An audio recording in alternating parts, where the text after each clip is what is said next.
Tonight at 11, a rogue tow truck driver snatches an immigration agent's government SUV right in the middle of a raid in downtown LA. That raid targeting a popular influencer seen being pulled from her car and arrested. And a legal victory for California as a judge says President Trump cannot use the military to enforce his immigration policy. Eyewitness News reporter Jory Rand joining us live with the story. Jory.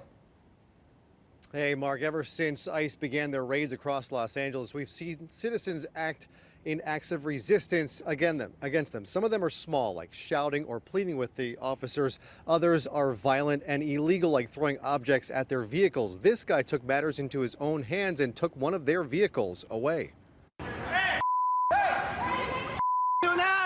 Federal immigration agents sent scrambling in downtown Los Angeles when a tow truck operator takes off with one of their vehicles as they were making an arrest last month.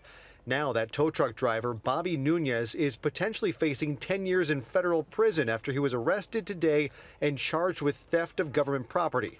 Acting U.S. Attorney for Los Angeles, Bill Asaley, posting the arrest to X, writing, "Apparently he thought it would be funny to interfere with our immigration enforcement operations.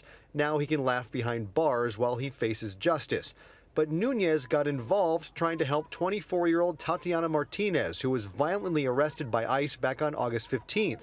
The government says she was in the country illegally and was convicted of a DUI. Her attorney says she did have the DUI, but is here legally, saying when she arrived from Colombia 3 years ago, she presented herself at the border, was processed, allowed entry, and given a work permit. We believe at this point, based on things that have been said to her, is that because she was out filming ICE activities, she was targeted. ICE has also continued to target Home Depots to pick up day laborers. It happened again today at this Home Depot in Hawthorne.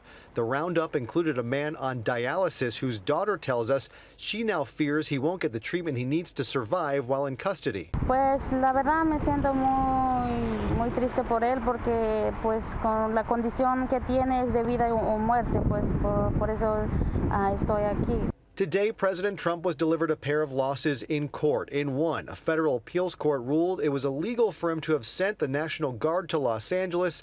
Asaley called this a frivolous ruling by an activist judge.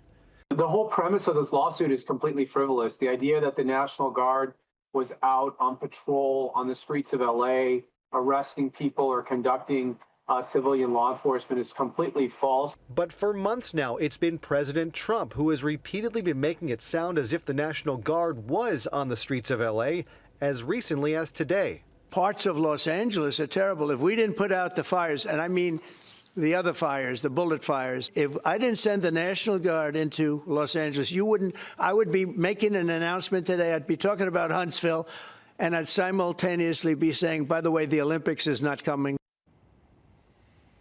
So it has been Asaley who's been correct. Those federal agents have just been around the federal building downtown and in Westwood. The president is wrong, including mentioning bullet fires. There was no gunfire during any of the unrest when the federal troops were here present and active in downtown and in Westwood. As for that second ruling, a federal court of appeals ruled that Trump's use of the Alien Enemies Act, saying that there's an invasion into the U.S., is not legal to get immigrants out of the country. The Trump administration expected to appeal both rulings. Reporting live tonight, Jory Rand, ABC 7 Eyewitness News. Jory Rand, thank you.